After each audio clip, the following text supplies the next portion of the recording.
അപ്പോൾ നമ്മൾ രണ്ടാം പടൽ ആരംഭിക്കുമ്പോൾ സ്വാമി പറഞ്ഞൊരു കാര്യങ്ങൾ ഓർമ്മിക്കുന്നതല്ല. താണ്ഡവരായ സ്വാമികള് നാരായണ സ്വാമികളുമായിട്ട് ചേർന്ന് ഇങ്ങനെ അവര് കേട്ട് ഇങ്ങനെ വരവേ അദ്ദേഹത്തിന് ജ്ഞാനമുണ്ടായി. താണ്ഡവരായ സ്വാമികൾക്ക് ജ്ഞാനമുണ്ടായി ഉടനെ തന്നെ അദ്ദേഹം സമർപ്പണമായി തത്വവിളക്ക് പടൽ എഴുതിയിരുന്നു. പക്ഷെ തത്വവിളക്ക് പടലം വായിച്ചിട്ട് സ്വാമി പറഞ്ഞത് ഇതെന്താ ഈ കൊതിക്കാത്ത തേങ്ങ ആർക്ക് വേണോ? കൊതിക്കാത്ത തേങ്ങ എന്ന് പറഞ്ഞു. കൊതിക്കാത്ത തേങ്ങ എന്ന് പറഞ്ഞാൽ ഈ തത്വങ്ങൾ ഇങ്ങനെ വായിക്കുന്നതുകൊണ്ട് മാത്രം ഒന്നും ആവുന്നില്ല ആർക്കും. അപ്പൊ സ്വാമി എന്താണ് അടിയൻ ചെയ്യാനുള്ളതെന്ന് ചോദിച്ചു. അപ്പം പറഞ്ഞു, നീ സന്ദേഹത്തിൽ സംശയങ്ങൾ ഉണ്ടാവുന്നതിന് തീർക്കുന്ന വിധത്തിൽ നീ ഒരു ഗ്രന്ഥം കൂടെ എഴുതാം. അങ്ങനെയാണ് രണ്ടാമത് സന്ദേഹ തെളിതൽ എന്നുള്ള ഗ്രന്ഥം ഇതിന്റെ ആവിർഭവിച്ചത്. പക്ഷെ അപ്പോഴദ്ദേഹം പറഞ്ഞു, ഈ സംശയം എന്താണ് സ്വാമി, എങ്ങനെയാണ് എഴുതാനുള്ളതെന്നും അറിഞ്ഞൂടെ അദ്ദേഹത്തിന്. അങ്ങനെ താണ്ഡവരായ നാരായണ സ്വാമികൾ ചോദിക്കുന്ന ചോദ്യങ്ങളുടെ ഉത്തരമായിട്ട് സംശയമാണ് ഇവിടെ എഴുതിയിരിക്കുന്നത്. ആ സംശയങ്ങൾ ചോദിക്കും. ഒരു ജ്ഞാനത്തിൽ ഉണർന്നവർക്ക് ആ സംശയത്തെ നിരാകരിക്കാൻ പറ്റുമല്ലോ. അങ്ങനെയാണ് ഈ സന്ദേഹ തെളിവുകൾ എന്നുള്ള കൃതിയാണ്. ഇത് എത്ര പദ്യം? മറ്റേത് 108. ഇത് 180 പദ്യം. 180 പദ്യം കൊണ്ടാണ് സന്ദേഹ തെളിവുകൾ പറഞ്ഞു വെച്ചത്. പറയുന്നു, ഈ കൈവല്യ നവനീതം പൂർണ്ണമായി അറിഞ്ഞ ഒരാൾ ജ്ഞാനിയാണ്. അവർക്ക് ഒരു സംശയം ഉണ്ടാവില്ലെന്നാണ്. തീർത്തും പരിപൂർണമായി സംശയം നിരാകരിക്കപ്പെടുന്ന രൂപത്തിൽ ഈ കൈവല്യ നവനീതം ഒരു സമ്പൂർണ്ണ ഗ്രന്ഥമാണ്. അത് നമ്മുടെ വലിയ വലിയ ഗുരുനാഥന്മാര് അംഗീകരിച്ച് പറഞ്ഞ കാര്യമാണ്. പ്രത്യേകിച്ച് ശ്രീ രാമാനന്ദ ഗുരുദേവൻ. കണ്ണങ്കോട് സ്വാമിയിൽ നിന്നായിരിക്കും ഒരു പക്ഷേ നമുക്ക് അതിനെപ്പറ്റി അറിഞ്ഞാണ്. കണ്ണങ്കോട് സ്വാമിയിൽ നിന്നായിരിക്കും ഇത് വന്നത്. ഇത് തമിഴ് ശാസ്ത്രമല്ലേ. അപ്പൊ അങ്ങനെയാണ് ഇതിന്റെ ആവിർഭാവം. ഇങ്ങനെയാണ്. അപ്പൊ നമ്മൾ പറഞ്ഞു വരുന്ന ഇതാണ്, സ്വാമി ഈ ആനന്ദത്തിൽ ഇങ്ങനെ കുളിച്ച് ആറാടി നിന്ന ഒരു കാലഘട്ടമാണ്. ഈ സമയത്താണ് ഈ കൈവല്യ നവനീതം, ഇത് ശുദ്ധിജ്ഞാനം എന്നാണ് പറയുന്നത്. ശുദ്ധിജ്ഞാനം. ഈ ശുദ്ധിജ്ഞാനം മാധവാനന്ദ ഗുരുദേവൻ പിന്നെ ഇങ്ങോട്ട് വന്ന് കൊടുക്കുന്നത്, അത് വലിയ കൊടുക്കുന്നത്. ഇപ്പോഴും ഒരു കാര്യം ആലോചിക്കാതെ ഈ പരമ്പരയില് ഇനി ആളുകളില്ല. എല്ലാവരും ഇങ്ങനെ നാമം പോയിക്കൊണ്ടിരിക്കുകയാണ്. ലാസ്റ്റ് കണ്ണിയാണ് ഈ മാധവാനന്ദ ഗുരുദേവനൊക്കെ.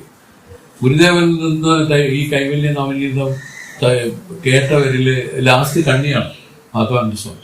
സ്വാമിയുടെ മനസ്സിലെ വിചാരം ഇതാണ്, തനിക്ക് കിട്ടിയത് താൻ പോകുന്നതോടുകൂടി ഇത് അന്യം നിന്ന് പോകാൻ പാടില്ല. അതുകൊണ്ട് ഇതിന് പ്രോപ്പർ ഹാൻഡിൽ ഏൽപ്പിക്കണം. അങ്ങനെ നോക്കി നടക്കുകയായിരുന്നു പോലും ഈ മാധവാനന്ദ ഗുരുദേവൻ. അപ്പോഴാണ് എതിർച്ചാൽ ഇങ്ങനെ സ്വാമിയായിട്ട് ബന്ധപ്പെട്ട് ചിന്മയാനന്ദരെ കാണാനിടയായത്. കൊള്ളാമെന്ന് അവിടെ വെച്ച് തോന്നി, പറ്റിയ ആളാണെന്നത്. പക്ഷെ പുള്ളി അംഗീകരിക്കണ്ടേ? ഇപ്പൊ നിനക്ക് ഞാൻ പറഞ്ഞുതരാന്ന് വെച്ചാൽ നീ വരട്ടെ. അതാണ് ഇവിടുത്തെ പ്രശ്നം. അതിനുവേണ്ടി ഒരുപാട് പ്രയാസപ്പെട്ടു സ്വാമി. പല ആവർത്തി സ്വാമി പറഞ്ഞു, അത് കേൾക്കണം, അത് പ്രധാനമാണ്, ഇതൊക്കെ പറഞ്ഞു. ഇങ്ങനെയെല്ലാം പറയുമ്പോഴെല്ലാം അവിടെ പോയി ചോദിക്കും, ഗുരുദേവൻ്റെ കൂടെ പോയി ചോദിക്കും. അപ്പൊ ഗുരുദേവൻ പറഞ്ഞു അതിന്റെ ആവശ്യമില്ല, എന്നാലും ഇഷ്ടംപോലെ ചെയ്തോളൂ എന്നുള്ള വട്ടായിരിക്കും. ഒടുവിൽ ഇത് കേൾക്കാനിടയിൽ അതങ്ങോട്ട് അദ്ദേഹം പറഞ്ഞു കൊടുക്കാൻ തുടങ്ങിയപ്പോൾ അദ്ദേഹത്തിനും തന്റെ അനുഭവത്തെ വെളിപ്പെടുത്താനായിട്ട് ഈ ശാസ്ത്രത്തെ അദ്ദേഹം ഉപയോഗിച്ചു. അതാണ് ഈ ഇതിന്റെ കൈപ്പടയിൽ ഇത് എഴുതിയത്. ഇത് തുടങ്ങുന്നത് ഒരു കണ്ണിക. ഇതിന്റെ ആമുഖമായിട്ട് സ്വാമി പറഞ്ഞിരിക്കുന്ന വായിക്കാം. രണ്ടാം പടലം. ഓം ശ്രീ സദ്ഗുരു ജനാരവിന്ദാഭ്യാം നമഃ. സന്ദേഹ തെളിതൽ പഠനം.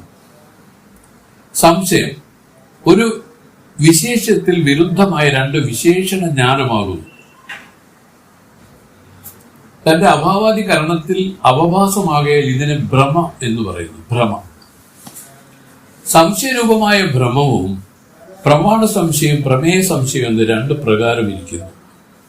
പ്രമാണ ഗോചര സംശയത്തെ പ്രമാണ സംശയം എന്ന് പറയപ്പെടുന്നു. അതിനെയാണ് പ്രമാണഗത അസംഭാവന എന്ന് പറയുന്നത്. വേദാന്ത വാക്യം അദ്വിതീയ ബ്രഹ്മത്തിൽ പ്രമാണമായിരിക്കുന്നുവോ ഇല്ലയോ എന്നതാണ് പ്രമാണ സംശയം. അതിന്റെ നിവൃത്തി ശ്രവണത്താൽ ഉണ്ടാകുന്നു. പ്രമേയ സംശയവും ആത്മസംശയവും അനാത്മസംശയം എന്ന ഭേദത്തിൽ രണ്ട് പ്രകാരം ഇരിക്കുന്നു. അനാത്മാസംശയം അനന്തവിധം, അതിനെ പിരിച്ചു പറയുന്നത് കൊണ്ട് പ്രയോജനമില്ല. ആത്മസംശയവും അനേക പ്രകാരമാകുന്നു. അവ ആത്മാവ് ബ്രഹ്മത്തോട് അഭിന്നമോ അതോ ഭിന്നമോ, അഭിന്നമായാലും സർവദാ അഭിന്നമോ അഥവാ മോക്ഷകാലത്തിൽ മാത്രം അഭിന്നമോ, സർവദാ അഭിന്നമായാലും ആനന്ദാദി ഐശ്വര്യവാനോ ആനന്ദാദി രഹിതനോ, ആനന്ദാദി ഐശ്വര്യവാനായാലും ആനന്ദാദികൾ ഗുണമോ അതോ ബ്രഹ്മാത്മാ രൂപമോ സ്വരൂപമോ തുടങ്ങി തൽപദാർത്ഥത്തിനും അഭിന്നമായ തൊമ്പദാർത്ഥത്തിൽ അനേക വിധമായ സംശയങ്ങൾ ഉണ്ടാകാം. അതുപോലെ തന്നെ കേവല തൊമ്പദാർത്ഥ ഗോചര സംശയവും ആത്മഗോചര സംശയം തന്നെയാണ്. അത് ആത്മാവ് ദേഹാദികളിൽ നിന്നും ഭിന്നമോ അതോ ഭിന്നമല്ലയോ, ഭിന്നമാണെങ്കിൽ അത് അനുരൂപമോ മധ്യമ പരിണാമമോ അഥവാ വിഭുപരിണാമമോ, വിഭുപരിണാമമാണെങ്കിലും കർത്താവോ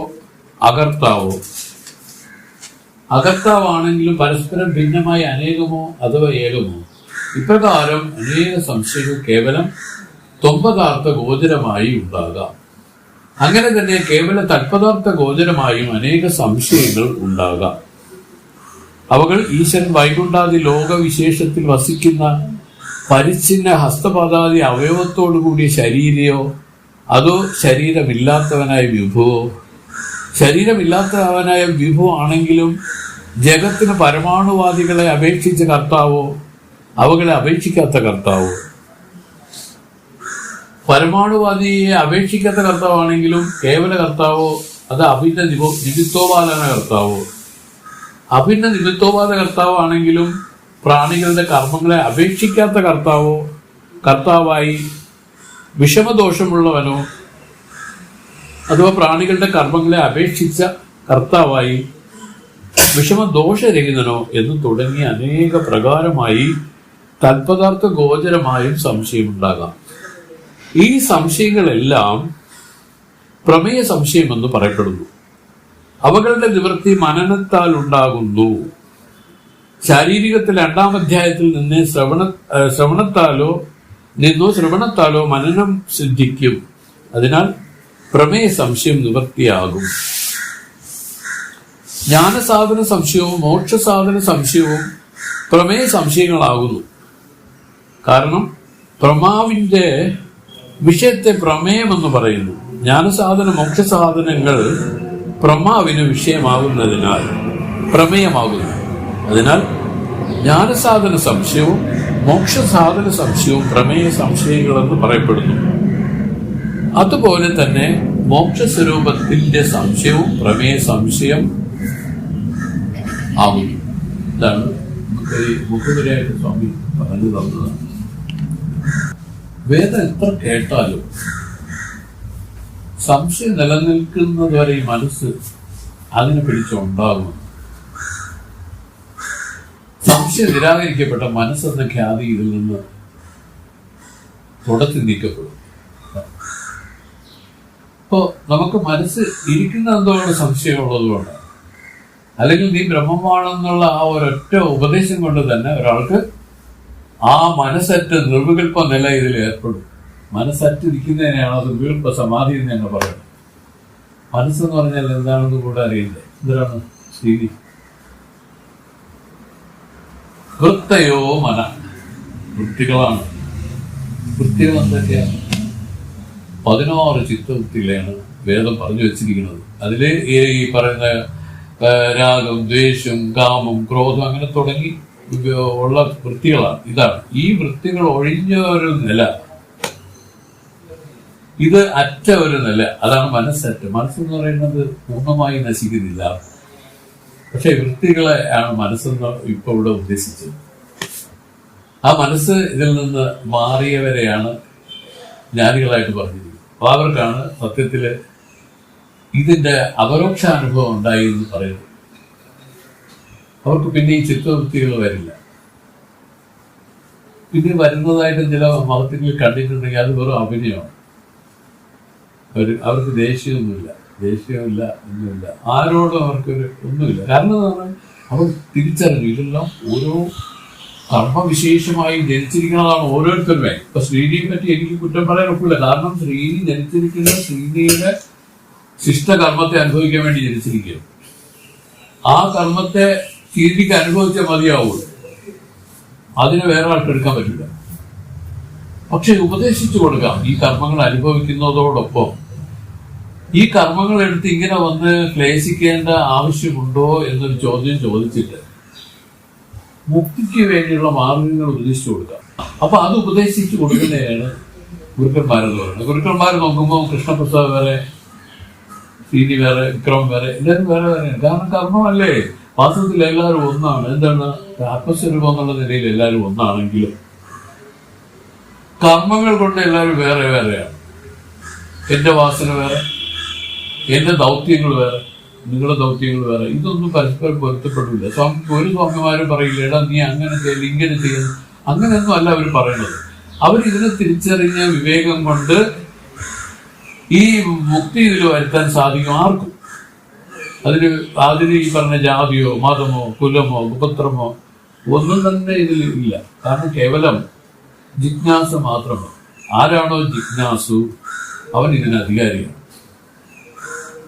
പിന്നെ ഈ വർണ്ണവിവേചനമൊക്കെ ആദ്യമേ ചെയ്തു വെച്ചത് എന്തിനാണെന്ന് ചോദിക്കുകയാണെങ്കിൽ മഹത്തുക്കൾ ഒരിക്കലും ഇതിൽ വ്യത്യസ്തത കാണിക്കാൻ വേണ്ടി അല്ല പറഞ്ഞത്, മറിച്ച് അധികാരി പുരുഷന്മാരെ അറിയാൻ വേണ്ടിയാണ്. ആരാണ് അധികാരി എന്ന് ചോദിച്ചിട്ട് അവർ പറഞ്ഞു ജിജ്ഞാസു അധികാരി, ബ്രാഹ്മണൻ അധികാരി, ക്ഷത്രിയൻ അധികാരി, അങ്ങനെയല്ല പറഞ്ഞത്. അങ്ങനെ ഓരോ ഗോത്രത്തിനെ ഗുണത്തെ പിടിച്ച് അധികാരത്വം പറഞ്ഞില്ല, കേവലം ജിജ്ഞാസു അധികാരി. ബ്രഹ്മസൂത്രത്തില് ആദ്യത്തെ പദ്യം, ആദ്യത്തെ വാക്കാണ് അതാതോ ബ്രഹ്മജിജ്ഞാസ. ആരാണ് അധികാരി എന്ന് ചോദിച്ചപ്പോൾ ഇതാണ് ബ്രഹ്മജിജ്ഞാസ ഉള്ളവരെല്ലാം ഇതിന് അധികാരികളാണ്, വേറെ ഒന്നുമില്ല. പിന്നീട് അത് തന്നെയാണ് പിന്നീട് ബ്രാഹ്മണർ ഇതിന് അധികാരി എന്ന് പറഞ്ഞത്. കാരണം അവർ വേറെ ഈശ്വരപരമായിട്ടുള്ള കാര്യങ്ങളിൽ സേവകളിലൊക്കെ വ്യാപൃതരായി നിൽക്കുന്നത് കൊണ്ട് അങ്ങനെ പറഞ്ഞു എന്ന് മാത്രമേ ഉള്ളൂ. ഇതാണ്, അല്ലാതെ വർണ്ണവിവേചനം ശാസ്ത്രങ്ങളുടെ അംശമല്ല, ഇത് മനുഷ്യരുണ്ടാക്കിയത് ഇരിക്കട്ടെ. അപ്പൊ ഈ അധികാരിത്വം ഉള്ളവരെല്ലാം ഇതില് പ്രവേശിക്കാം. അവർക്കിത് കേട്ടാൽ അവർക്കിത് മനസ്സിലാവും, ധരിക്കാൻ സാധിക്കും. മനസ്സിലാവുന്നതല്ല, അവർക്ക് ധരിക്കാൻ സാധിക്കും. ഇതാണല്ലേ, ഇതിനെപ്പറ്റി പറഞ്ഞതാണ് അല്ലേ എന്ന് അവർക്ക് ധരിക്കാൻ സാധിക്കും. അങ്ങനെ ധരിച്ചു വരുമ്പോൾ ഈ അജ്ഞാനം പൂർണ്ണമായിട്ട് ഇതിൽ നിന്ന് മാറിപ്പോകും. അജ്ഞാനം പൂർണ്ണമായി മാറുന്നതിനാണ് ജ്ഞാനം ഉണ്ടായെന്ന് പറയുന്നത്. ജ്ഞാനം ഉണ്ടാവുന്നതല്ല, അതിന്റെ ആത്മസ്വരൂപത്തെ ജ്ഞാനമായിട്ട് പറഞ്ഞത്. അതെങ്ങനെയെന്ന് വെച്ചാൽ അതിന്റെ ആരോപിക്കപ്പെട്ട കാര്യങ്ങൾ മാറ്റിക്കഴിഞ്ഞാൽ, പാമ്പെന്നുള്ള ആരോപത്തെ മാറ്റിയാൽ കയറവിടെ പുതിയതായി വന്നതല്ല, കയറ് തന്നെയാണ് ഇപ്പോഴും പാമ്പ് രൂപമായിട്ട് പ്രകാശിച്ചുകൊണ്ടിരുന്നത് എന്നാണ്. അതിന് ഈ ആരോപം കയറിന്റെ വിശേഷഭാവത്തെ മറച്ചത് കൊണ്ടാണ് ഈ ആരോപം ഉണ്ടായത്, പാമ്പെന്നുള്ള ആരോപം ഉണ്ടായത്. ഇത് വേദം പറയുന്നതാണ്. ഇതുപോലെ ഈ പ്രപഞ്ചം ഇതിനെ മറച്ചിരിക്കുന്ന രൂപത്തിലിരിക്കുകയാണ്. എന്തുകൊണ്ട് എന്ന് ചോദിച്ചാൽ ഇത് വേറൊന്നായിട്ട് കാണുന്നതുകൊണ്ട്. ഇത് വേറൊന്നല്ലാത്ത ആത്മാ തന്നെ എന്നറിയണമെങ്കിൽ എന്ത് വേണം? അതിനെയാണ് ആ 9 ലക്ഷ്യമായി വരണം, 40 ലക്ഷ്യമായി വരണം എന്നൊക്കെ പറഞ്ഞ് വേദം നിൽക്കുന്നത്. അല്ല, നമുക്ക് ഡയറക്റ്റ് പറയല്ല. എപ്പോഴും ആ ഉപദേശം ഇതിൽ വരുമ്പോഴാണ് ഇതിന്റെ ശരിയായ ജ്ഞാനം ഇതിൽ വിളങ്ങാൻ പോകുന്നത്. അതുവരെയ്ക്കും നമുക്ക് ഏതാണ്ടൊക്കെ കുറിച്ച് ഒരു ഐഡിയ ഉണ്ടാവും. ഈ ഐഡിയയിൽ എങ്ങനെ ഒരാള് എപ്പോഴും മനോവൃത്തികൾ പിന്നെ ഇതിൽ എഴുമ്പാതെ തടഞ്ഞിങ്ങനെ നിന്നാൽ മാത്രം മതി. ഇതാണ് അവർ ഉദ്ദേശിക്കുന്നത്. അങ്ങനെയാണ് പ്രഥമ പദ്യം ആരംഭിക്കുക. ഇപ്പൊ സംശയമാണ് മനസ്സിനെ ഉണ്ടാക്കിയിരിക്കുന്നത്. അല്ലെങ്കിൽ ആ ഒറ്റ ചൊല്ലോടുകൂടി തന്നെ സാക്ഷാത്കാര ജ്ഞാനം ഇതിൽ സംഭവിക്കും. അങ്ങനെയുള്ള അധികാരികൾ അപൂർവമായിട്ടേ ഉള്ളൂ. ശ്രീകൃഷ്ണ പരമാത്മാവും ശ്രീരാമനും ഒക്കെ ഉത്കൃഷ്ടമായ അധികാരികളെന്ന നിലയിലാണ് ഇതിൽ വന്നിരിക്കുന്നത്. അവർക്ക് പറഞ്ഞ കണക്ക് ആ ഗുരുവിൽ നിന്ന് അവർ ശ്രവണം കേട്ടു. അവിടുത്തെ കുട്ടിയിലെ തന്നെ അവർക്ക് ജ്ഞാനം ഉണ്ടായി. അപ്പോൾ ഇതാണ്. അപ്പോൾ ഇതിൽ ജ്ഞാനം ഉണ്ടാവണമെങ്കിൽ അത് പിന്നീട് പറയുന്നു, അത് അനേക ജന്മങ്ങളുടെ സംസ്കാരമാണത്. അതിങ്ങനെ ഒരു ജന്മം കൊണ്ട് മാത്രമല്ല. വലിച്ചെങ്കിൽ അവർ പറയുന്നു, 3 ജന്മങ്ങൾ കോടിക്കുഞ്ഞിതനാം പുരുടനാമി. എത്രയോ കോടി ജന്മങ്ങളായിട്ട് ഇത് ശുദ്ധാത്മാവാണിത്. അങ്ങനെയുള്ളവരാണ് ഇതിൽ കയറി ഇത് ഫലിക്കുന്നത്.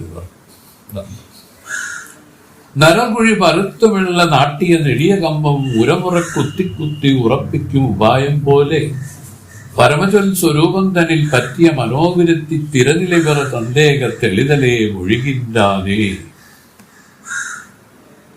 നരകുഴി പരുത്തുമുള്ള നാട്ടിയ നെടിയ കമ്പം ഉരമുറ കുത്തി ഉറപ്പിക്കും ഉപായം പോലെ പരമചിൽ സ്വരൂപം തന്നിൽ പറ്റിയ മനോവൃത്തി തിരനിലയിൽ പെറ സന്ദേഹ തെളിതലയും ഒഴുകിണ്ടാനേ. അയക്കാറ് നരർ എന്ന് പറഞ്ഞാൽ ലോകത്തിൽ മനുഷ്യർ. കുഴി പറുത്ത് കുഴി തോണ്ടി വെള്ള നാട്ടിയ അതിൽ നിർത്തിയ നെടിയ കമ്പം, നീളമുള്ള സ്തംഭം, ഉരമുറ അശയാതെ ഇരിക്കാൻ വേണ്ടി കുത്തി കുഴിയിൽ മണ്ണിട്ട് കുത്തി ഉറപ്പിക്കുന്ന ഉപായം പോലെ, തന്ത്രം പോലെ. പരമചിൽ സ്വരൂപം തന്നിൽ സർവോത്കൃഷ്ടമായ ചിദാത്മസ്വരൂപത്തിൽ പറ്റിയ മനോവിരുത്തി, അഭേദമായി ചേർന്ന അഖണ്ഡാകാരമായ അന്ധക്കരണ വൃത്തി, സ്ഥിരനിലപ്പെറ നിശ്ചലമായി നിൽക്കുന്നതിന് ഉള്ള സാധനമായ സന്ദേഹത്തെളിതൽ എന്ന പടലത്തെ ഒഴുകിന്റെ ഇപ്പോൾ പറയാൻ തുടങ്ങുന്നേ. സ്വാമി കൊടുത്തിരിക്കുന്ന ഉദാഹരണം വളരെ ഗംഭീരമാണ്. വളരെ പൊക്കമുള്ള ഈ കമുങ്ങിന്റെ ഒക്കെ ഇത് തടി കൊണ്ടുവന്നിട്ടേ ഇവിടെ കുഴി തോണ്ടി ഇന്ന് നേരെ വെക്കുകയല്ല, പതുക്കെ കുഴിച്ച് അതിനകത്ത് ഇറക്കി കൊണ്ടുവന്നിട്ട് ചുറ്റിനും ഈ കല്ലും അതുമൊക്കെ ഇട്ട് ഉറപ്പിക്കുന്ന പോലെ ആ ഒരു ഭയം. എന്തിനാണ് അത് ആടാതിരിക്കാൻ വേണ്ടി ഉറപ്പിക്കുന്നത് പോലെയാണ് പരമചിൽ സ്വരൂപം തന്നിൽ പറ്റിയ മനോവൃത്തി സ്ഥിരനിലയിക്കറ സന്ദേഹത്തെ വിതലയും ഒഴുകിണ്ടായി. പരമചിൽ സ്വരൂപത്തിൽ പറ്റിയ മനോവൃത്തി എന്ന് പറഞ്ഞാൽ അഖണ്ഡാകാര വൃത്തി. ഈ അഖണ്ഡാകാര വൃത്തിയെ സ്ഥിരമായി നിൽക്കുന്നതിന് വേണ്ടിയിട്ടാണ് ഈ സന്ദേഹത്തെളിതലെ ഒരാള് സന്ദേഹം മനനം, ആ മനനത്തെ അവിടെ ചെയ്യേണ്ടത്. അതില് ഈ പ്രകൃതി എന്ന് പറഞ്ഞാൽ ഈ ലോകത്തെ അല്ല, തന്റെ ഉള്ളിലുള്ള ചില വാസനാഗതമായ സംസ്കാരത്തെയാണ് പ്രകൃതി. ആ പ്രകൃതി ഇതിന് നേരെ നിർത്താൻ സമ്മതിക്കില്ല. അത് അലച്ചുകൊണ്ടിരിക്കും. ഇത് അങ്ങോട്ടും ഇങ്ങോട്ടും അലയുന്ന വിധത്തിലാണ്. അവർ പറയുന്നത് ഇതിനെ സ്ഥിരപ്പെടുത്തണം, ഇതിനെ സ്ഥിരമാക്കണം. ഇതിന് തടസ്സം എന്താണ്? മനോവൃത്തികൾ. ഏത് മനോവൃത്തി? വിജാതീയ മനോവൃത്തി. ആ സജാതീയ മനോവൃത്തിയായിട്ടാണ് ഈ പറയുന്ന അഖണ്ഡാകാര വൃത്തി പറഞ്ഞത്. കേവല വൃത്തിയാണത്. മറ്റത് ഈ പറയുന്ന രാഗദ്വേഷ മതമത്സര രൂപത്തിൽ ഇരിക്കുന്ന വൃത്തി. ഇതിനെ മാറ്റുകയും അതോടൊപ്പം ഈ സജാതീയ വൃത്തി അല്ലെങ്കിൽ ഈ അഖണ്ഡാകാര വൃത്തിയെ ഇതിൽ ഉറപ്പിക്കുകയും വേണം. അങ്ങനെ ഉറപ്പിച്ച് നിൽക്കുന്നതിനെയാണ് ഇവിടെ അഭ്യാസം എന്ന് പറയുന്നത്. അങ്ങനെയുള്ള ഒരാൾ വന്ന് എത്ര ഉറപ്പിച്ചിരുന്നാലും പറയും അതെങ്ങനെയല്ല ഇങ്ങനെയാണെന്നൊരു വിദഗ്ധവാദി പറയുമ്പോൾ അതിൽ ആടിപ്പോകുന്ന വിധത്തിലാണ് അവര്. അത്ര ഉറപ്പ് വേണം ഇത്. ആ രൂപത്തിൽ അത്ര ഉറച്ചവർക്ക് മാത്രമേ ഇത് സ്ഥിരമാവുള്ളൂ. മറ്റവർക്കൊക്കെ ഒരു കാറ്റടിക്കുമ്പോൾ അങ്ങോട്ടും ഒരു കാറ്റടിക്കുമ്പോൾ ഇങ്ങോട്ടും എന്നൊക്കെ പറയുന്ന രൂപത്തിലേക്ക് നിൽക്കാനേ പറ്റുള്ളൂ. മഹത്തുക്കളെല്ലാം അചഞ്ചലമായ ഭക്തി വിശ്വാസങ്ങളോടുകൂടി ഇതിൽ ഉറച്ചവരാണ്. അവർക്ക് ആർക്കും ഇളക്കാൻ പറ്റില്ല, അനക്കാൻ പറ്റില്ല. ആ രീതിയിൽ ഉറച്ചവർ മഹത്തുക്കളെന്ന് പറയുന്നത്. നമുക്കും ഈ രൂപത്തിൽ ഇതിൽ ഉറപ്പിക്കണമെന്നും അർത്ഥമുണ്ട്. സംശയമാണ് അങ്ങോട്ടും ഇങ്ങോട്ടും ഇതിനെ കൊണ്ടുപോകുന്നത്. ശരിക്കും മനസ്സിലാക്കാൻ വേണ്ടി വേണമെങ്കിൽ ഒരു കാര്യം പറഞ്ഞു തരാം. പറയുന്നു സന്യാസം എടുത്ത് അങ്ങനെ നിൽക്കണം, എല്ലാം ആ ഈശ്വരൻ നോക്കിയിട്ടുള്ളൂ. ഇത് പുഷ്പവാക്യമില്ല, ഇത് സത്യമാണ് പറഞ്ഞത്. ആര് പറഞ്ഞു? വേദമാണ് പറഞ്ഞിരിക്കും. പറഞ്ഞിരിക്കണേ എന്താണ്? നിന്റെ യോഗക്ഷേമവും ഭവാമ്യവും അവൻ ഞാൻ നിർവഹിക്കും എന്ന് പറഞ്ഞിട്ടുണ്ട്. അതെല്ലാം വാസ്തവം. പക്ഷെ നമുക്ക് അപ്പോഴ് അത് കേൾക്കുകയും കുറച്ച് സമയം കഴിഞ്ഞിട്ട് നമുക്ക് തോന്നാം സാധനം ശരിയാവും, ഞാൻ ചെയ്തില്ലെങ്കിൽ, ഞാൻ പ്രവർത്തിച്ചില്ലെങ്കിൽ, അല്ലേ? ഇത് വരില്ലേ? എന്തുകൊണ്ട് ഇതിൽ വിശ്വാസം പൂർണ്ണമായില്ല. ഇത് അങ്ങനെയാണ് ഇതിന്റെ സൃഷ്ടി ഇങ്ങനെയാണ് ഇരിക്കുന്നത്. ഇതിനെ ഉറപ്പിക്കുക എന്ന് പറഞ്ഞാൽ ഇതിൽ സംശയമില്ലാതെ അങ്ങനെ നിൽക്കാൻ സാധിച്ചാൽ അവർ പറയുന്നു ജ്ഞാനം ഉണ്ടാവും. ജ്ഞാനം ഉണ്ടാവുന്നതിന് തടസ്സം ഈ സംശയമാണ്, മനസ്സിന്റെ ഈ ഇളക്കമാണ്. മനസ്സിന്റെ ഇളക്കം മാറി മനസ്സ് അഖണ്ഡാകാരമായാൽ അല്ലെങ്കിൽ ശാന്തമായി സത്വഗുണ പരിണാമത്തിൽ വന്നാൽ ജ്ഞാനം ഉണ്ടായി കഴിയും. സമയമെടുക്കും, സമയമെടുക്കും. ആദ്യം നമ്മൾ വിചാരിക്കുന്ന പോലെ കേട്ട ഉടനെ ആകുന്നവരുണ്ട്. കാരണം അവർ പൂർവ്വജന്മം ചെയ്തു വെച്ച് വന്നവരാണ്. അല്ലാത്തവർക്ക് ഇത്തിരി പണിയെടുക്കേണ്ടതായിട്ടുണ്ട്. നമ്മളൊക്കെ അങ്ങനെയുള്ളവരാണ്. മന്ദാധികാരികളെന്ന് ഇനി ശാസ്ത്രം പറയും. അധികാരികളുടെ ഭേദം പറയുമ്പോൾ മന്ദാധികാരി, മധ്യമാധികാരി, ഉത്തമാധികാരി. ഇനിയോട് 4 ഘടകം ഇനിയുണ്ടത്. ഉത്തമോത്തമാധികാരി, അങ്ങനെ ഒരു ക്ലാസ്സുകാർക്ക് വരും ഇതിന്റെ മുകളിൽ. ഇതിൽ ഏതോ ഒരു തട്ടിലായിരിക്കും നമ്മൾ നിൽക്കുന്നത്. മന്ദാധികാരികൾ അതിന് താഴെയാണ് നമ്മളൊക്കെ നിൽക്കുന്നത്. അങ്ങനെയാണ്. കാരണം അതില് ആ അനുഭവം എങ്ങനെ വരുന്നു എന്ന് ചോദിച്ചാൽ ഈ അധികാരിയാണ് ആ അനുഭവത്തിന് കൊണ്ടുവരുന്നത്, ഈ അധികാരത്വം. അപ്പൊ ഇവരെ നോക്കിക്കൊണ്ട് പറയുമ്പോൾ ഇതിന് ചിലർക്ക് സംശയമുണ്ട്. അവർക്ക് വേണ്ടിയാണ് ഈ പാഠം വന്നിരിക്കുന്നത്.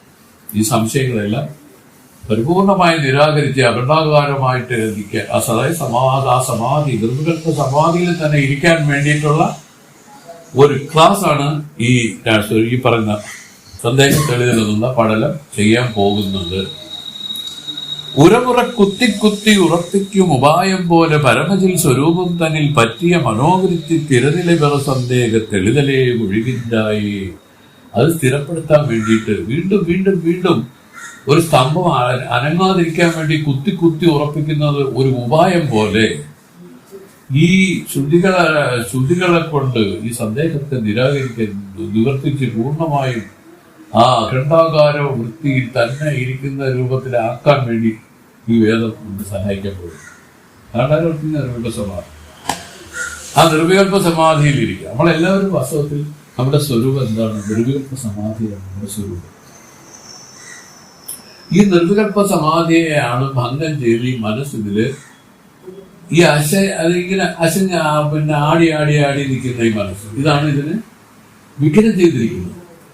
ഇതിന് എന്താണ് കാരണം എന്നാണ് അവർ നോക്കിയത്. എന്താണ് കാരണം എന്ന് നോക്കിയപ്പോൾ സംശയം എന്ന് പറഞ്ഞാൽ വേദം പറഞ്ഞതിനെ പൂർണ്ണമായി ഉൾക്കൊള്ളാൻ സാധിക്കുന്നില്ല. അതിലൊരു സംശയം പിന്നെ കിടന്നു. അതുകൊണ്ട് നമ്മുടെ അധികാരിത്വത്തിന്റെ കുറവുണ്ടാണ്. നല്ലൊരു അധികാരിക്ക് അതായത് സംശയരഹിത ബ്രഹ്മാത്മാ നിശ്ചയം എന്നാണ് ഇതിന്റെ വേറൊരു പേര്.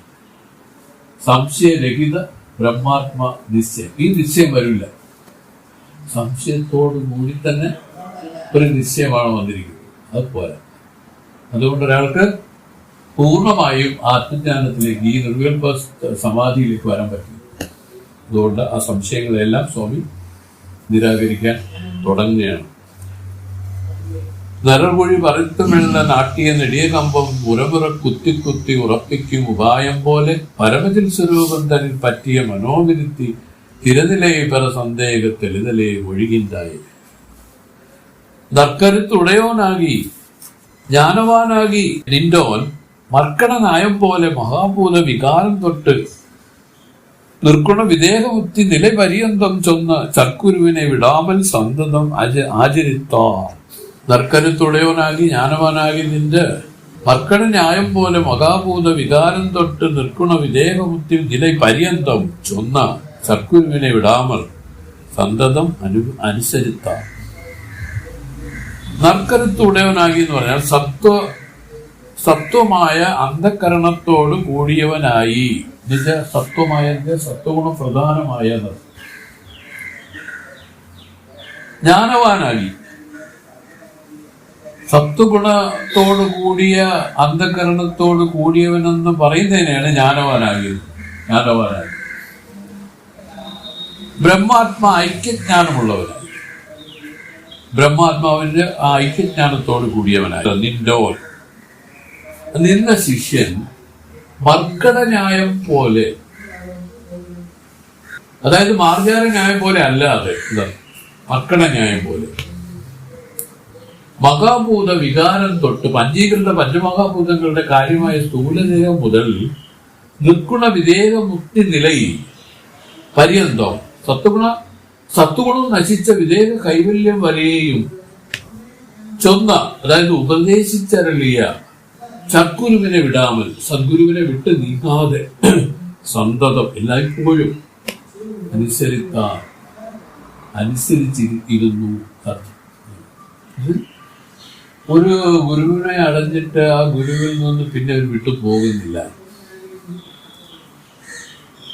അപ്പൊ അങ്ങനെ ആ ഗുരുവിനിപ്പോൾ ആശ്രമം തന്നെ ആയിക്കോട്ടെ. അപ്പൊ ആശ്രമത്തിന് അതിൽ തന്നെ നിന്ന് അതിൽ സേവനാദികൾ ചെയ്ത് ആ ഗുരു സമാധിയായെങ്കിൽ ആ ഗുരുവിന്റെ കാര്യങ്ങളെ വീണ്ടും പറയുകയും ചിന്തിക്കുകയൊക്കെ ചെയ്ത് ഇങ്ങനെ കഴിഞ്ഞു പോകും. ഇങ്ങനെയാണ് ഇതിൽ നിന്ന് മാറിപ്പോകാതെ അവര് സന്തതം അനുസരിച്ച് എവിടം വരെ വിദേഹമുക്തി പര്യന്തം. വിദേഹമുക്തിയിൽ ഈ പറയുന്ന സത്വഗുണം, ഈ പറയുന്ന ദുർവട്ട സമാധിയൊന്നും വേണ്ടത്, അതല്ലാത്ത അതെല്ലാം വിട്ടു. പിന്നെ ഇതെല്ലാത്തിനെയും വിട്ടിട്ട് കേവലം ആ വിദേഹമുക്തി പര്യന്തമായിട്ടും ഈ ഗുരുവിനെ തന്നെ അനുസരിച്ചു നിലകൊണ്ടു എന്നാണ് അർത്ഥം. മാറാതെ എന്നാണ് ഈ പദ്യം കൊണ്ട് സ്വാമി ഉദ്ദേശിച്ചത്. ഇവിടെ മർക്കട ന്യായം മാർജാര ന്യായം രണ്ട് ന്യായങ്ങളുണ്ട്. മർക്കടൻ വിചാരാണ് കുരങ്ങ്. മർക്കടൻ എങ്ങനെയാണെന്ന് ചോദിച്ചാൽ അവർ പറഞ്ഞു കഴിഞ്ഞാൽ ഈ കുരങ്ങ് തന്റെ കുട്ടിയെ പിടിക്കില്ല. പക്ഷെ കുട്ടി കുരങ്ങിനെ അള്ളി പിടിച്ച് കിടന്നോളണം. ഇത് ചുവൻ ചെയ്യുന്ന സാധനങ്ങൾ ഭയങ്കരമാണ്. ഒരു വലിയ കമ്പെന്ന് അടുത്ത് വേറൊരു കമ്പിലൊക്കെ ഒഴിച്ചാടും. ചാടുമ്പോഴും ഇത് തെറിച്ചു പോകാനുള്ള സാധ്യത വളരെ കൂടുതലാണ്. പക്ഷെ ആ പിടിച്ചിരിക്കുന്ന പിടി അത്ര സ്ട്രോങ് പിടിയാണ്. അതുകൊണ്ട് അതിൽ തന്നെ ഇതുപോലെ ഇരിക്കണം ശിഷ്യൻ ഗുരുവിനോട്. ഗുരുവിനെ വിടരുത്. പലപ്പോഴും തെറിച്ചു വീഴാം, തെറിച്ചൊക്കെ പോകാം. പോകുന്ന വിധത്തിലാണ് അതിന്റെ പരിപാടികളല്ല. കാരണം എന്താണ്, പൂർണ്ണമായും നമുക്കതിൽ അനുഭവം ഇതൊന്നും വരാത്തത് കൊണ്ട് അവർ പറയുന്നത് ചിലപ്പോൾ നമുക്ക് രസിച്ചില്ലെന്നൊക്കെ വരാം. നമ്മുടെ വാസനാഗതമായിട്ടല്ലേ. അപ്പൊ കളഞ്ഞിട്ടൊക്കെ പോകുന്നവരില്ലേ, ഗുരുക്കന്മാരെ കളഞ്ഞു പോകുന്നവർ ഇത് ശരിയാവില്ലേ പറഞ്ഞ് പോകുന്നവരില്ലേ. അതുപോലെയൊക്കെ ഇതിനെയാണ് മർക്കട ന്യായം പോലെ തന്നെ ആ ഗുരുവിനെ പിന്തുടരണമെന്ന് പറയും. ഈ മാർജാര ന്യായം രണ്ടാമത്തെ ന്യായമാണ്. മാർജാര ന്യായം ഗുരു പിടിച്ചത്.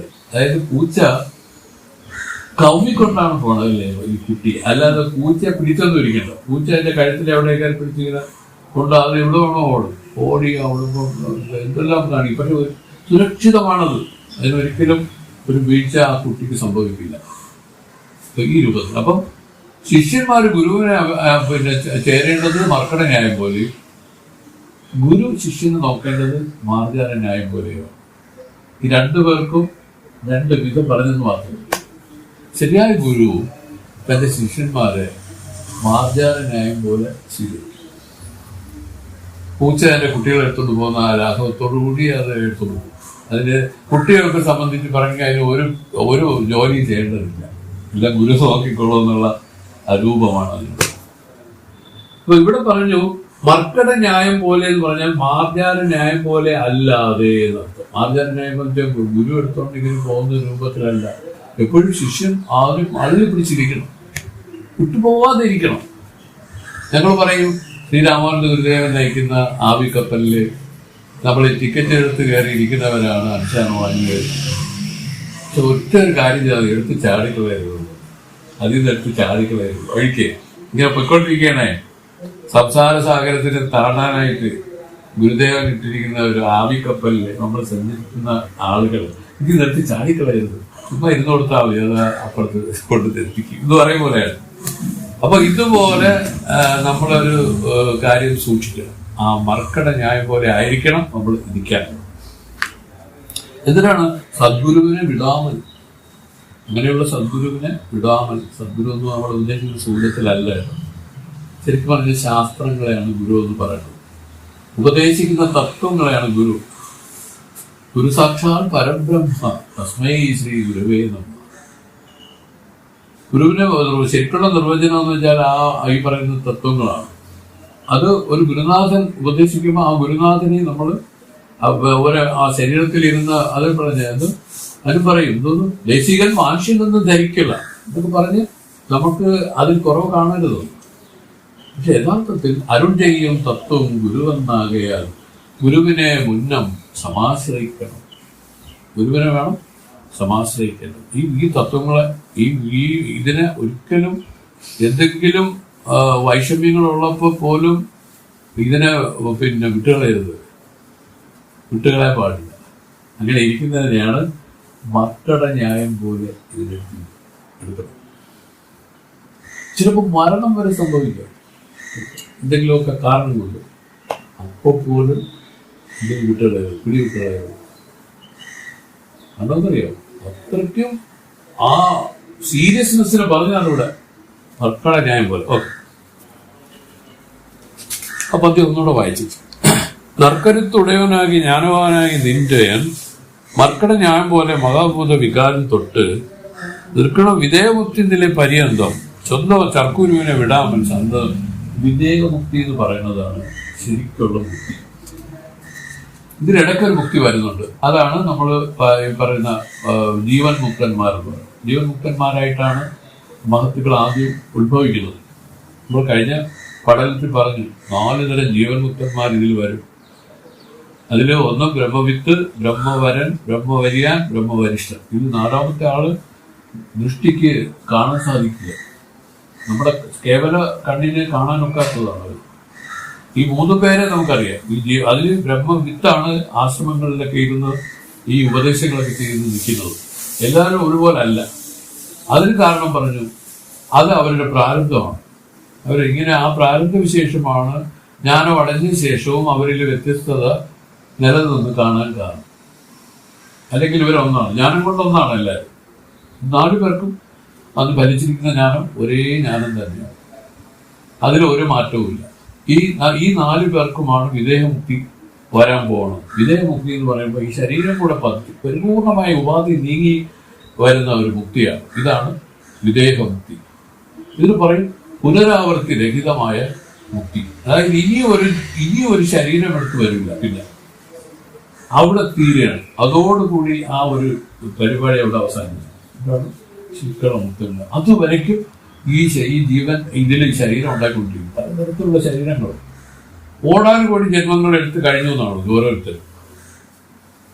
പൂച്ചയായിട്ടും പുഴുവായിട്ടും അട്ടയായിട്ടും വിരകളായിട്ടും എന്തെല്ലാമായിട്ടൊക്കെയാണ് ഓരോരുത്തരും അവതരിച്ചത്. എണ്ണിയാലൊടുങ്ങാത്ത ജന്മങ്ങൾ എടുത്ത് ഒടുവിലൊരുവിധം സിദ്ധമാം മർത്യജന്മം. ഒടുവിലാണ് ആ മനുഷ്യജന്മത്തിൽ വരുന്നത്. മനുഷ്യജന്മത്തിൽ വ്യത്യാസങ്ങളുണ്ട്. ഇരുകാലി മൃഗങ്ങളും ഉണ്ട് ഇതിനകത്തല്ലേ. അത് മനുഷ്യരല്ല. മനുഷ്യത്വമുള്ളവരെ മനുഷ്യർ. മരണാത്രായത് മനുഷ്യരല്ലേ. അങ്ങനെയൊക്കെ ഒരുപാട് നിർവചനങ്ങൾ മനുഷ്യരിലുണ്ട്. അപ്പോൾ എല്ലാവരും മനുഷ്യരല്ലെന്നാണ്. അപ്പോൾ ബാക്കി അങ്ങനെയൊക്കെയാണ് കാര്യങ്ങളൊക്കെ പറഞ്ഞു പോകണം. അപ്പം ഈ മനുഷ്യനായിട്ട് വന്നാൽ അവര് മുക്തി അടയാനുള്ള എല്ലാ സാധ്യതകളും ഇതിൽ തെളിഞ്ഞു എന്നാണ്. ഇനി എന്താണ് ചെയ്യാനുള്ളത്? സദ്ഗുരു ശാസ്ത്രങ്ങളെ ആശ്രയിച്ച് ഈ പറഞ്ഞതൊക്കെ സന്തതവും അനുസരിച്ച് അത് പറഞ്ഞ് എന്ത് രസമായിട്ട് ആ മർക്കട ന്യായം പോലെ ഇത് കൊണ്ടുവരേണ്ട രൂപമാണ് പറഞ്ഞു വെച്ചിരിക്കുന്നത്. ഇപ്പോഴും ഒരേ കണക്കിന് അങ്ങനെ കൊണ്ടേയിരിക്കും. പ്രാരബ്ധമുണ്ട്. പ്രാരബ്ധം ഇതിനെ വലിച്ചു കൊണ്ടുപോകും. അപ്പോഴൊന്നും തളരരുത്. പക്ഷേ ഇതുപോലൊക്കെ മാറിയാലും വീണ്ടും ആ സ്ഥലത്ത് തന്നെ തിരിച്ചു വരും. നമ്മൾ മുന്നിലേക്ക് ഉണ്ട് കുഴപ്പമില്ലാകുമ്പോൾ അങ്ങോട്ടും ഇങ്ങോട്ടൊക്കെ ആണെങ്കിലും അവർ കാര്യത്തിൽ നിന്ന് വിടുന്നില്ല. അവര് അങ്ങനെ നിൽക്കണം. ഇതിനാണ് മർക്കട ന്യായം പോലെ നിൽക്കണമെന്ന്. പൊന്നു സ്വാമിക്ക് സ്വാമിക്ക് അങ്ങോട്ടും ഇങ്ങോട്ടൊക്കെ പോകേണ്ടൊക്കെ സന്ദർഭങ്ങളുണ്ടായി. പലപ്പോഴും പല ചിന്തകളും പലതൊക്കെ ഉണ്ടായെങ്കിലും പിന്നെ അതേ സ്ഥലത്ത് തന്നെ ഒന്ന് ഉറച്ചു അല്ലേ. ആ ഉറക്കുന്നതിന് കാരണം എന്താണ്? ഒരേ ഒരേ കണക്കുള്ളതാണ്. ഇങ്ങനെ ഇരിക്കണം. ഒന്നും അറിയണ്ട. സ്വാമി പറയും ഇതിൽ അനുഭവം വേണ്ട, ദുഃഖം വേണ്ട. പുത്രന്മാരവർ നാരായണ ജയ ഇതൊക്കെ പാടി വെച്ചിരിക്കുന്ന വാർത്തകൾ. അപ്പൊ ഇതാണ് രണ്ടാമത്തെ പദ്യം കൊണ്ട് പറഞ്ഞിരുന്നത്.